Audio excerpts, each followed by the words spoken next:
नमस्कार, श्री स्वामी समर्थ। आजच्या व्हिडिओमध्ये आपण निर्जला एकादशीच्या दिवशी व्रत कसं करायचं आणि या दिवशी कोणत्या चुका करायच्या नाहीत याबद्दल आपण माहिती घेणार आहोत।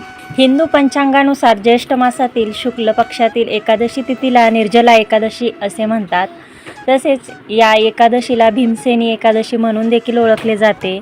या दिवशी निर्जल म्हणजे पाणी न पिता व्रत करण्याची मान्यता आहे, म्हणून या एकादशीला निर्जला एकादशी असे म्हणतात। दर महिन्यात एकादशीचे व्रत येते। हे व्रत भगवान विष्णूंना समर्पित असते। वर्षातील 12 एकादशींपैकी सर्वात पुण्यदायी आणि महत्त्वाची मानली जाणारी एकादशी म्हणजेच निर्जला एकादशी। ज्या व्यक्तींना दर महिन्यातील एकादशीचे व्रत करायला जमत नाही ते लोक निर्जला एकादशीचे व्रत करतात। असे म्हणतात की या एका व्रताने वर्षातील सर्व एकादशीच्या व्रताचे पुण्य मिळते। हे व्रत कठीण असते कारण या व्रतामध्ये पाणी न पिता उपवास करावा लागतो। मात्र मनोभावे केलेले निर्जला एकादशीचे व्रत मनोकामना पूर्ण करतात असे बोलले जाते। या दिवशी भगवान विष्णूंची पूजा केली जाते। येणाऱ्या निर्जला एकादशीचे व्रत कसे करावे, कोणता आहे शुभ मुहूर्त व तिथी हे आपण जाणून घेणार आहोत या व्हिडिओमध्ये। पंचांगानुसार ज्येष्ठ शुक्ल पक्षातील एकादशी तिथी 24 जून 2026 रोजी रात्री 8:09 सुरू होईल आणि 25 जून रोजी रात्री 9:14 संपेल। हिंदू धर्मात कोणताही उपवास किंवा सण उदय तिथीनुसार ठरवला जातो। 25 जून रोजी सूर्योदयाच्या वेळी एकादशी तिथी असल्याने निर्जला एकादशीचा उपवास गुरुवार 25 जून रोजी केला जाईल। या दिवशी भगवान विष्णूंची पूजा, उपवास, मंत्रोच्चार आणि दानधर्म यांना विशेष महत्त्व असेल। पंचांगानुसार निर्जला एकादशीच्या दिवशी पूजा आणि आध्यात्मिक साधनेसाठी अनेक शुभ मुहूर्त उपलब्ध असतील। ब्रह्ममुहूर्त पहाटे 4:05 ते 4:45 असेल। ही वेळ ध्यान, नामजप, तपश्चर्या आणि ईश्वर स्मरणासाठी सर्वोत्तम मानली जाते। या व्यतिरिक्त अभिजित मुहूर्त सकाळी 11:56 ते दुपारी 12:52 असेल, जो पूजा, संकल्प आणि शुभ कार्यासाठी अत्यंत फायदेशीर मानला जातो। निर्जला एकादशीचा उपवास कधी सोडावा? निर्जला एकादशीचा उपवास करणारे भाविक 26 जून रोजी उपवास सोडतील। उपवास सोडण्यासाठी शुभ वेळ सकाळी पहाटे 5:25 ते सकाळी 8:13 असेल। धार्मिक मान्यतेनुसार उपवास निर्धारित वेळेतच सोडला पाहिजे, तरच उपवासाचे पूर्ण फायदे मिळतात। त्यामुळे उपवास करणाऱ्यांनी पारण मुहूर्ताकडे विशेष लक्ष दिले पाहिजे। निर्जला एकादशीचा उपवास दुसऱ्या दिवशी म्हणजेच द्वादशी तिथीला सोडला जातो। निर्जला एकादशीचे व्रत कसे करावे? निर्जला एकादशीच्या दिवशी भगवान विष्णू आणि माता लक्ष्मीची पूजा करावी। या दिवशी केलेल्या व्रताचे पुण्य मिळते, तसेच मनोकामना देखील पूर्ण होतात। हे व्रत निर्जल म्हणजेच पाणी न पिता करावे। या दिवशी काही खाऊ नये, पाणी देखील न पिता हे व्रत करण्याची पद्धत असल्याने हे व्रत कठीण मानले जाते। या दिवशी भगवान विष्णूंचा नामजप करावा। देवी लक्ष्मी आणि विष्णूजींच्या भक्तीत मन रमवावे। देवाची पूजा करून गोडाचा नैवेद्य दाखवा। हा उपवास दुसऱ्या दिवशी देवपूजा झाल्यानंतर सात्विक आहार घेऊनच सोडावा। अशा पद्धतीने व्रत केल्याने ते परिपूर्ण मानले जाते व त्याचे फळ मिळते।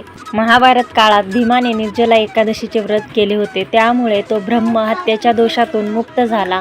यामुळे याला भीमसेनी एकादशी असेही म्हणतात। महाभारत, स्कंद आणि पद्मपुराणानुसार या व्रतामध्ये सूर्योदयापासून दुसऱ्या दिवशीच्या सूर्योदयापर्यंत पाण्याचे सेवन केले जात नाही, म्हणूनच याला निर्जला एकादशी म्हणतात।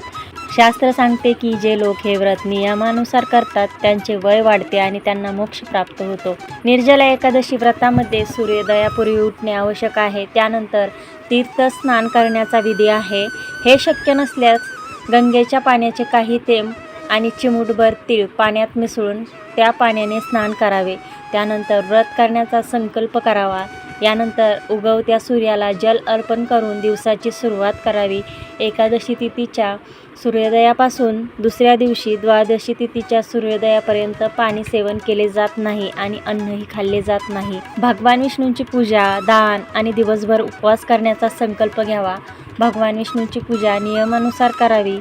पिवळे कपडे घालून पूजा करावी।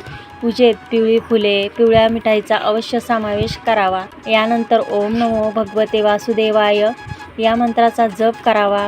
कलश पाण्याने भरा आणि पांढऱ्या कपड्याने झाकून ठेवा. त्यावर साखर आणि दक्षिणा टाकून ब्राह्मणाला तो कलश दान करा. निर्जला एकादशीला गरजूंना अन्न, कपडे, गालिचे, वाहना, छत्री, पंखे आणि फळे दान करण्यासोबतच पाणी दान करावे.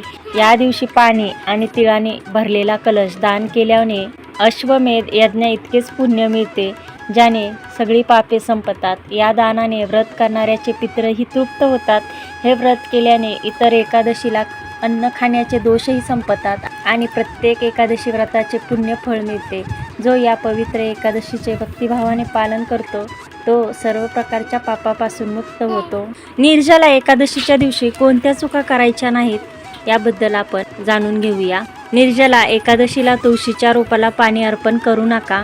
असं मानलं जातं की या दिवशी तुळशीमध्ये वास करणारी माता लक्ष्मी निर्जला उपवास करत असते, म्हणून तुळशीला पाणी अर्पण केल्याने उपवासाचे पुण्य कमी होऊ शकते. जर पूजेत तुळशीची पाने आवश्यक असतील तर ती एक दिवस आधीच गोळा करा. तसेच निर्जला एकादशीला लसूण, कांदा, मांस आणि मद्य यासारखे तामसिक पदार्थाचे सेवन करण्यास देखील मनाई आहे. हे पदार्थ सात्विक स्वभावाला बाधा पोहोचवतात आणि उपवासाचे आध्यात्मिक फायदे कमी करू शकतात. या दिवशी उपवास केला जात नाही तोपर्यंत फक्त सात्विक अन्नच सेवन करावे. एकादशीला भात किंवा तांदळाचे पदार्थ खाणे अशुभ मानलं जातं. शास्त्रानुसार भात खाल्ल्याने उपवासाचे फळ नष्ट होऊ शकते. निर्जला एकादशीला हा नियम अधिक कडक आहे, कारण या दिवशी पूर्ण उपवास पाळला जातो. या दिवशी भाविकांनी भात पूर्णपणे वर्ज्य करावा. निर्जला एकादशीच्या दिवशी मसूर, मुळा, वांगी, कांदा, लसूण, कोबी आणि बीन्सचे सेवनही करू नये. निर्जला एकादशीच्या दिवशी अंथरुणावरही झोपू नये. निर्जला एकादशीच्या दिवशी कोणाबद्दलही वाईट बोलणे टाळावे. तर आजच्या व्हिडिओमध्ये आपण निर्जला एकादशीचे व्रत कसे करावे याबद्दल माहिती घेतलेली आहे. तसेच या दिवशी कोणत्या चुका करायच्या नाहीत याबद्दल ही माहिती घेतली आहे. तर ही माहिती आणि हा व्हिडिओ आवडला असेल तर लाईक, शेअर, सबस्क्राईब करायला विसरू नका आणि चॅनलवर जर नवीन असाल तर सबस्क्राईब करा. धन्यवाद. श्री स्वामी समर्थ.